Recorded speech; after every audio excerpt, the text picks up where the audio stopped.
नमस्ते। मैं प्रोफेसर अमिताभ बनर्जी बोल रहा हूँ। अभी हमने जो क्रिटिकल थिंकिंग सेशंस में हम आजकल एथिक्स की बात करते, धर्मा की बात करते, जो कि हमारे एंशंट महाभारत का जो ये है, कथा है, जो भी आप कहे उसको, उसका पूरा अध्ययन करके गुरशरण दास ने किताब लिखा है, डिफिकल्टी ऑफ बीइंग गुड। मतलब गुड, सही रास्ते में चलना कितना मुश्किल है वो कहते हैं। और महाभारत में भी ये समस्या आती थी। और वो महाभारत के उदाहरण देके आज के जिंदगी में कंपेयर कर रहे हैं कि जो चीजें उस टाइम होता था, वही चीजें अभी भी देखने को मिलता है।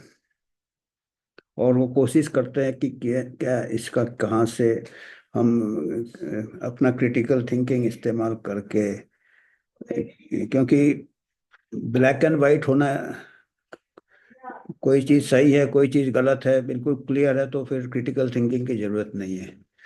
पर जो ग्रे एरिया जिसको अंग्रेजी में कहते हैं कि धुंधलापन है बीच में, क्या सही क्या गलत, उसी में आपके नैतिकता आता है, एथिक्स आता है, जिसको धर्म कहते हैं, जो कि बहुत मुश्किल है। महाभारत में भी ऐसे कई मोड़ आते हैं। तो अभी वो उन्होंने जो पिछले सेशन में हम उनके इससे बात किए थे, द्रौपदी का जो वस्त्रहरण, और द्रौपदी सवाल पूछती है दरबार से, और जो बड़े रहते हैं भीष्मा से, धृतराष्ट्र से, उनसे पूछती है कि भाई, ये सवाल ऐसे पूछती है कि उनके पास जवाब नहीं रहता है कि हमको बाजी में कैसे लगा दिया, पहले कौन हारा, अगर वो हार गया तो हमको कैसे लगा सकता बाजी में, उसका तो कुछ है नहीं, फिर वो तो गुलाम बन गया हारने के बाद। जो पासा के खेल में जो ये था, टर्म्स एंड कंडीशंस, तो वो खुद का मालिक तो है नहीं, तो दूसरे को कैसे बाजी में लगा सकता। तो फिर वो भीष्म कोशिश करते हैं जवाब देने का, फिर वो भी कि नहीं, उस टाइम के इसमें बताते हैं ये कि उस टाइम जो पत्नी होती थी, वो पति का हक रहता था उस पे, जो कि आज वो भी चैलेंज हो जाएगा। पर वो कहते हैं कि उस टाइम का ये जो था, जो कि पेट्रियकल सोसाइटी था, ऑथोरिटेरियन सोसाइटी था, वो हमारे पहले था वो,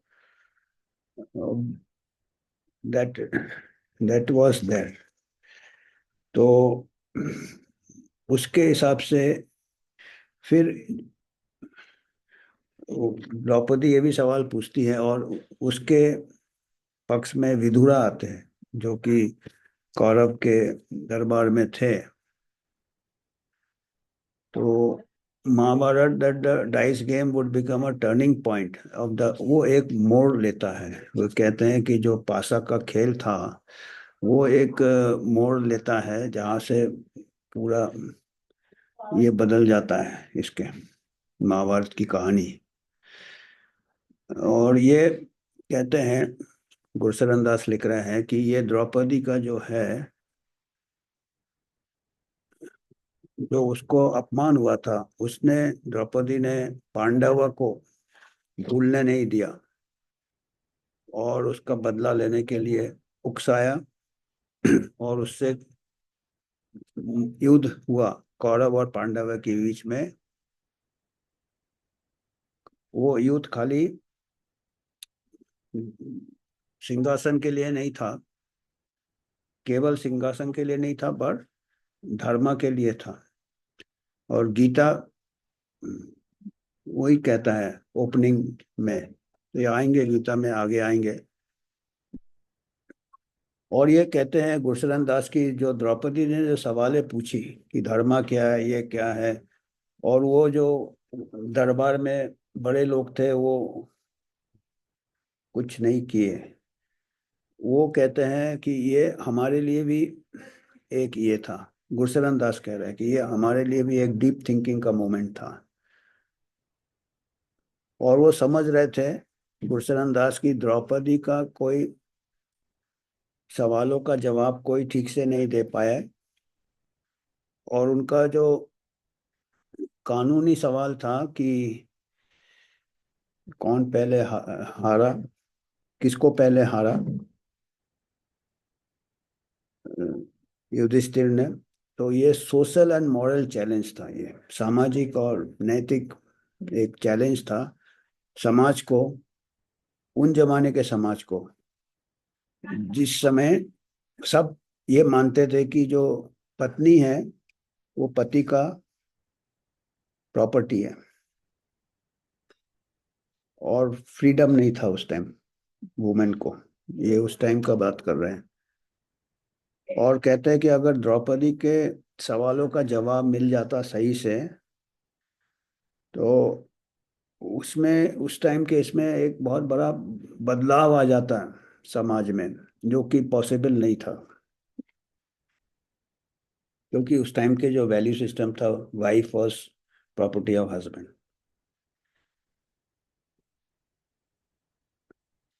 पर ये कहते हैं कि हमको जो अच्छा लगा इसमें, कि दैट इसके बावजूद भी एक औरत और एक गरीब, हाँ, अपीलिंग नहीं लगा, उसने सवाल किया। एक औरत होकर उसने सवाल किया, उसका ये करेज बताता है। और गुरशरण दास कहते हैं कि आज के जमाने में भी हमको ये देख के बहुत दुख होता। गुरशरण दास को कह रहे हैं, उनको दुख होता है कि आज के जमाने में भी औरतें और गरीब का हालत कई जगह इंडिया में ऐसे ही है, जैसे कि वो किसी के प्रॉपर्टी है, अभी भी आज़ादी नहीं है। ये कह रहे हैं, गुरशरण दास कह रहे हैं कि आज के समाज में भी, इंडिया में, भारत में कई जगह औरतों का फ्रीडम नहीं है, और गरीब लोगों का भी फ्रीडम नहीं है, उनको बड़े लोग कुचल के रखते हैं, ये कह रहे हैं। अच्छा, दूसरा ये कह रहे हैं कि ये बहुत आसान होगा कि दुर्योधन को आप विलन बना दो, कि वो तो खराब, पर कहते हैं इससे इतना इतना आसानी से उनको विलन नहीं बना सकते, उनके भी और भी कुछ गुण हैं उनमें, दुर्योधन में। वो कहते हैं कि गुरशरण दास दुर्योधन को तारीफ करते हैं, उनका कम से कम एक वर्ल्ड व्यू है, कोहेरेंट कंसिस्टेंट वर्ल्ड व्यू। एक उनका बिलीफ सिस्टम है दुर्योधन का, कि अगर हम दुश्मन को नहीं खत्म करेंगे तो दुश्मन हमको खत्म कर देगा, ये दुर्योधन का है। ये कहते हैं कि एक वॉरियर का ऐसा ही होता है, अभी भी जो नेशन स्टेट्स है होते हैं, वो अपने कंट्री, अपने नेबरिंग कंट्री से डरते रहते हैं कि ये हमको आक्रमण कर देगा, इनको पहले खत्म करो। तो ये एक टेंशन है आपका, जो आर्म्स रेस वगैरह क्यों होता है, ये कहना चाहते हैं कि वो दुर्योधन का जो मानसिकता था, वो कहते हैं कि ये उनका मानसिकता था, एक वन पे था कि अगर हम आज नहीं खत्म करेंगे पांडव को, बाद में वो हमको खत्म कर देंगे, ये रियल। जबकि गुरशरण दास कहते हैं कि वो सहमत नहीं है ऐसे थिंकिंग से, पर कहते हैं कि ऐसे थिंकिंग आज के तारीख में भी ऐसे है नेशन स्टेट्स को। ये real politic and balance of power, आज के जमाने में भी आप जियो पॉलिटिक्स में ये टर्म्स आते हैं, कंटेम्प्रेरी पॉलिटिकल लीडर्स। ये वाला फिलॉसफी कहते हैं आज के तारीख में भी हमारे पॉलिटिकल लीडर यही फॉलो करते हैं, जो दुर्योधन ने का मानसिकता था। तो वही है ना, महाभारत से अभी का देख रहे हैं, real politic, balance of power, और डिप्लोमेसी एंड पीस नेगोशिएशन। पर माइंड में दुर्योधन जैसा ही मानसिकता रहता कि ये हम कैसे अगले कंट्री को दबा के रखें। दुर्योधन क्या सोचते हैं, that dharma of the king is to further the interest of the state. Dharma क्या है दुर्योधन के मत में, जो हम अपने कंट्री का इंटरेस्ट बढ़ाएंगे वही धर्मा है। और पर वो कहते हैं गुरशरण दास की ये गलत, ये है सोच है, ये गलत क्या सोच है कि खाली पावर से ही आएगा, ये अपने देश का भलाई खाली पावर से ही आएगा या सिक्योरिटी से आएगा। आज के तारीख में देखिए, हर नेशन अपना आर्म्स बढ़ा रहेगा, करोड़ों करोड़ों रुपए आर्म्स रेस में, एक करता तो अगला भी करता, एक करता तो अगला भी करता, और जो बड़े लोग मजा ले रहे हैं, अमेरिका, रसिया, फ्रांस, उन लोग को उनका मेन इकोनॉमी बनता है ऐसे देशों को इस टाइप का दुर्योधन वाला भाव को ऐसे इनको अपना बड़े बड़े फाइटर जेट्स बेचो, ये बेचो, आर्म्स बेचो, तो उनको तो अच्छा ही है। पर वो मानसिकता है वो दुर्योधन वाला ही है कि हमको अपना कंट्री का रक्षा के लिए हमको बढ़ाना है अपना पावर। आर्म्स रेस का यही यही वजह है। और करोड़ों जाते हैं गरीब लोग, ये लोग, खाने नहीं है, ये नहीं है, हेल्थ सर्विसेज नहीं है, एडुकेशन, पर आर्म्स रेस को हाईएस्ट ये दिया जाता है। तो ये geopolitical world, they are only friends and foes. तो जो जियोपॉलिटिक्स है अभी भी चल रहा है, खाली दोस्त और दुश्मन हो सकते हैं, बीच का कुछ नहीं हो सकता है। And a ruler's neighbour is bound to be a foe. Neighbour मतलब हम जो कंट्री के ये हैं, जो भी है, राजा है या आज के जमाने में हेड है, तो हमारा जो नेबरिंग कंट्री है वो दुश्मन ही हो सकता है। देख रहे हैं ये हो रहा है अभी। तो Yudhishthira is a neighbour. Yudhishthira माने जो Pandava, who has become powerful, उसका भी अच्छा हो गया है। क्या था उसका? अ, हस्तिनापुर। तो वो दुश्मन है फिर दुर्योधन। दुर्योधन इसलिए वो मजबूर है कि उसको नीचे करना है युधिष्ठिर को। थोड़ा बहुत तो ईर्ष्या भी है, फिर ऊपर से ये जियो पॉलिटिक्स उन जमाने भी था, अगर नहीं करेंगे तो युधिष्ठिर माइट गॉबेल हिज किंगडम, हमारा किंगडम भी खा जाएगा। This Doge view is sanction by the classic text on state craft, अर्थशास्त्र। कहते ये जो थिंकिंग है, ये जो सोच है, ये उसमें भी दिया है। कौन सा? Arthashastra, primer for the kshatriya ruler of this more later, आगे बात करेंगे। तो अर्थशास्त्र एक है, एक पाठ्य पुस्तक है क्षत्रिय रूलर के लिए, उसमें ऐसा दिया है कहते हैं। वो कहते हैं दुर्योधन और उसके blind father counted on Draupadi's ability. Duryodhana ने भी नहीं सोचा था, और उसके जो ब्लाइंड फादर थे, धृतराष्ट्र जो थे, अंधे जो थे फादर उनके, उन्होंने ये नहीं सोचा था कि द्रौपदी पास इसको पलट देगी खेल को, फ्रॉम पावर टू धर्मा। उनको मालूम नहीं था कि वो सोचे अपने पावर से द्रौपदी को हम ये कर देंगे, दबा देंगे, तो हमारी पूरा टोटल विक्ट्री हो जाएगा। पर उनको यह नहीं मालूम था कि वो उसको बदल के दूसरा रहा, पावर का बात नहीं कर रही है, वो धर्मा का बात कर रही है, नैतिकता का बात कर रही है, उसमें वो ये हो जाते हैं। हर एडमोन शिकायत अबाउट द धर्मा ऑफ राजाओं का dharma resonates with the assembly because they know that dharma is meant to guide the just ruler. तो वो धर्मा की जब बात करती है तो जितने दरबार में असेंबली रहता वो सब सहानुभूति हो जाता, और इनका बैकफुट में चले जाते ये, क्योंकि ये राजा का जैसे ये भी होता है कि धर्मा से राज करना है, वो भी एक ये है, rule of law and justice, and the king who follows the path of dharma is known as Dharma Raja. तो वो धर्मा राजा होने का ये रहता है लक्ष्य। और ये अर्थशास्त्र भी कहता है कि जो अर्थशास्त्र भी कहता है, जिन्होंने कहा कि आपका दुश्मन देश पड़ोसी देश है, वो भी कहता है कि जो अच्छा राजा होता है उसका एक धर्मा से राज करना चाहिए, उसको नैतिकता से कम, and discipline among the people to the extend by the extension of education. तो लोगों को भी एडुकेट करके, धर्मा करके, मोस्ट पावरफुल रूलर जो होता है, जो सबसे पावरफुल राजा होता है, और उसका मिनिस्टर्स भी अपने को धर्मा के ऊपर नहीं रख सकते, वो भी धर्मा के नीचे आते हैं। जैसे हमारे यहाँ भी कॉन्स्टिट्यूशन में कितना भी पावरफुल हो, उसको he is bound by the constitution. His subjects would immediately know his violation and चैस्टाइज him.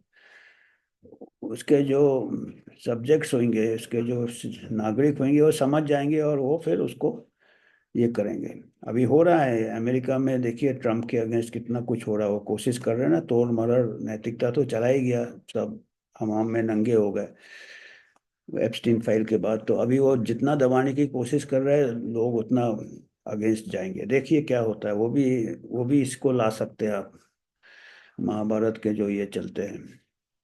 Long and hallowed tradition supports Draupadi's reprimand of the Kaurava kings. तो जो द्रौपदी का ये था धर्मा वाला शिकायत, और इनको कौरव किंग इसमें ये आ गए, बैकफुट में चले गए।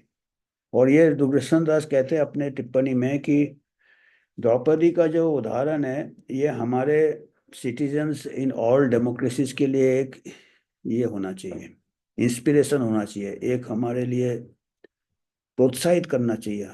जितने भी नागरिक है, ये द्रौपदी ने जैसे अकेले सवाल किया एथिक का, तो हमारे जो डेमोक्रेसी में जो नागरिक है, उनको इससे ये लेना चाहिए, प्रोत्साहन लेना चाहिए। द्रौपदी का जो सवाल धर्मा के बारे में था, तो जितने भी डेमोक्रेसी के नागरिक हैं, उनको भी पब्लिक ऑफिशियल्स के बारे में को पब्लिक ऑफिशियल्स को बारे को पूछना चाहिए, जैसे हमारे अभी राइट टू इंफॉर्मेशन है, सवाल पूछना चाहिए। और जब और जरूरी है, जब ये चारों तरफ देखते गवर्नेंस का फेलियर है, गवर्नमेंट का चारों तरफ फेलियर है, पब्लिक सर्विस का फेलियर है, करप्शन हो रहा है, तब अच्छे नागरिक को सवाल उठाना चाहिए, जैसे द्रौपदी ने उठाया था, नैतिकता का, धर्मा का ये। और कहते हैं कि ये इतना कॉमन हो गया है, and they range from sending troops to fight unnecessary war in places like Iraq to the absence of school teachers in government schools in India. देखिए, इंडिया में टीचर नहीं है आपके गवर्नमेंट स्कूल्स में, ये कह रहे हैं, और आप दूसरे इसमें खर्चा कर रहे हैं, डिफेंस डील्स में, इसमें। Moral fabric of society, society का मोरालिटी को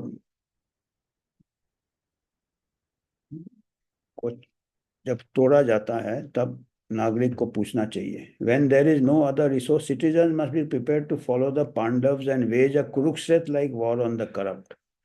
अब ये ज्यादा ही एक्सट्रीम जा रहे हैं भाई। वो कह रहे हैं कि जब कोई नहीं है, तो हमको फिर पांडव ने जैसे वॉर किया था वैसे करना चाहिए, जब देखना है कि जब धर्म या एथिक्स या नैतिकता ये हो रहा है, या जब सरकार बहुत ज्यादा, जो भी है, राजा राजा प्रजा जो भी है, प्रजा को पूछना चाहिए सवाल, जैसे द्रौपदी ने पूछा था। और द्रौपदी का बाद में और भी दूसरे ग्रीक माइथोलॉजी से भी दिए है, वहाँ भी ऐसे कैरेक्टर्स थे कि वो।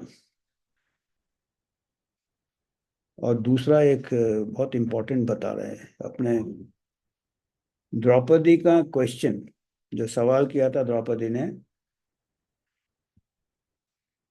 और बाकी लोगों ने जवाब नहीं दिया पूरी, या जवाब दिया तो घुमा फिरा के दिया कि भाई इसका जवाब मुश्किल है।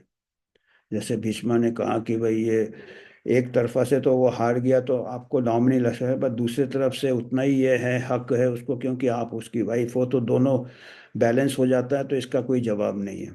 तो बाकी साइलेंस था, कोई ने जवाब नहीं दिया, कोई कुछ। विदुरा जो है एक कौरव के, उसने शिकायत किया कि जो बड़े नोबेल्स है, किंग्स है, एंड दी वाइज एल्डर्स, जो एल्डर्स थे दरबार में, all the less than mad Kauravas, बाकी कौरव तो पागल हो गए थे, दुर्योधन वगैरह, पर जो दूसरे एल्डर्स थे, वो चुप क्यों थे? वो कहते हैं जो चुप रहना भी पाप है, जब अधर्मा हो रहा है, ये कह रहे हैं। विदुरा विदुरा ने कहा, who stand by silently as Draupadi is dragged by a hair before the eyes. जब उसको बाल खींच के ले जा रहे थे, जो जो एल्डर्स थे, उन्होंने क्यों नहीं, चुप क्यों रहे वो? ये विदुरा ने कहा कि ये वो भी इमोरल है, वो मॉरलिटी नहीं है। When honest person fail in the duty, जो ऑनेस्ट लोग जब ड्यूटी फेल करते हैं या चुप रहते हैं, टू स्पीक अप, बोलते नहीं हैं, वो धर्म का नुकसान करते हैं। And they ought to be punished, says Kashyapa. कोई पुराने संत कश्यपा, उन्होंने कहा जो ऑनेस्ट लोग का चुप्पी है, वो भी, उनका भी पेनल्टी लगना चाहिए, उनको भी दोषी ठहराना चाहिए।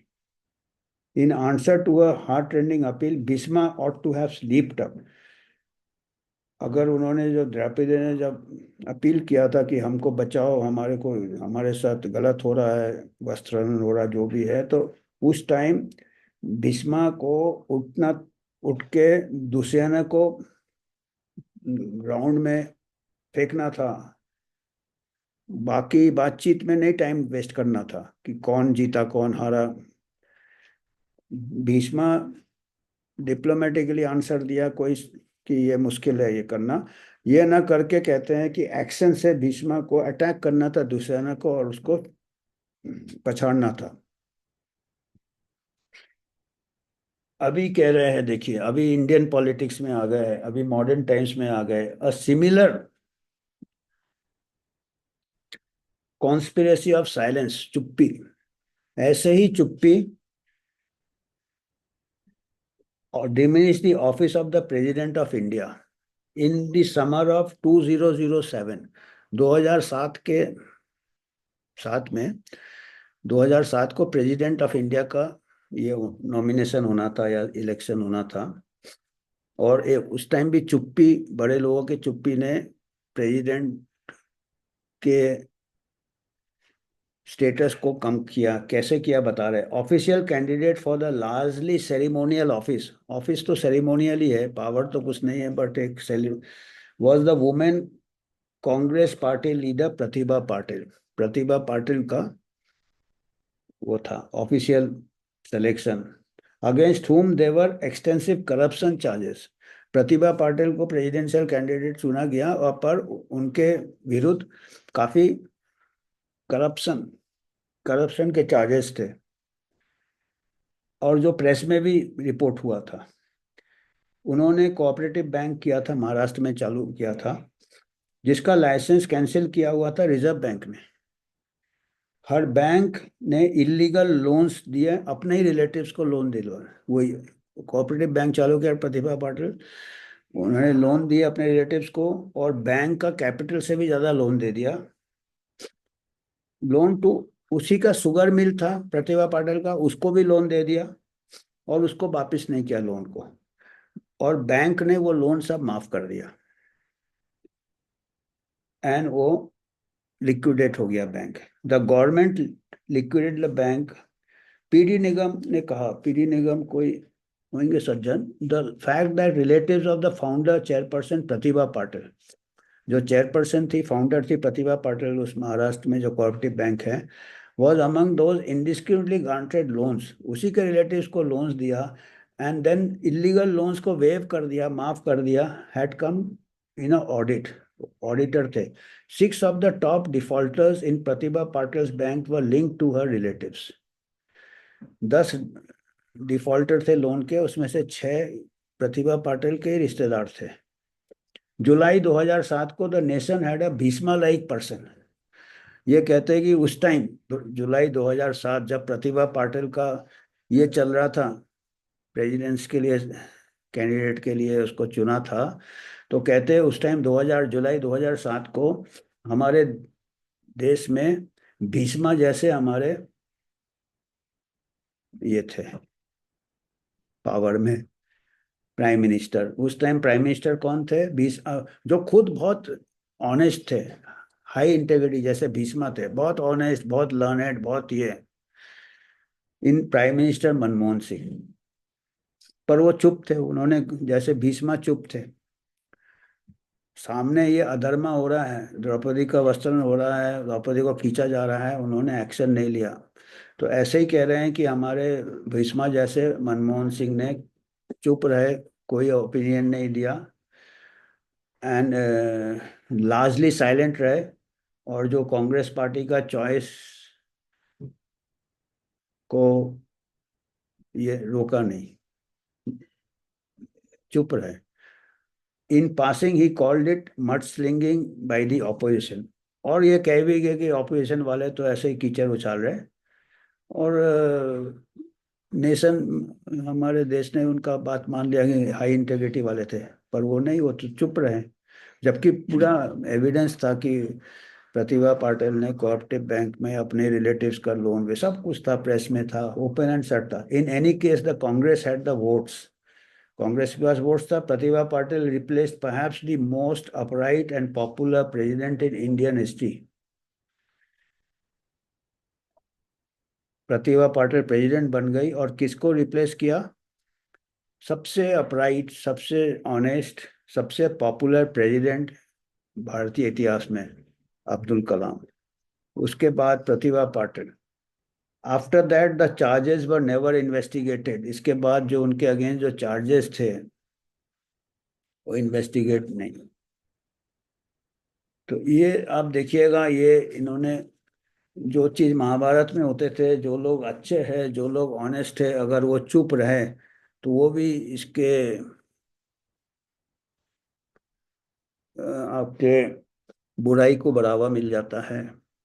और चुप रहना भी उतना ही बड़ा जुर्म जुर्म है जितना कि करना, ऑनेस्ट लोग की चुप्पी।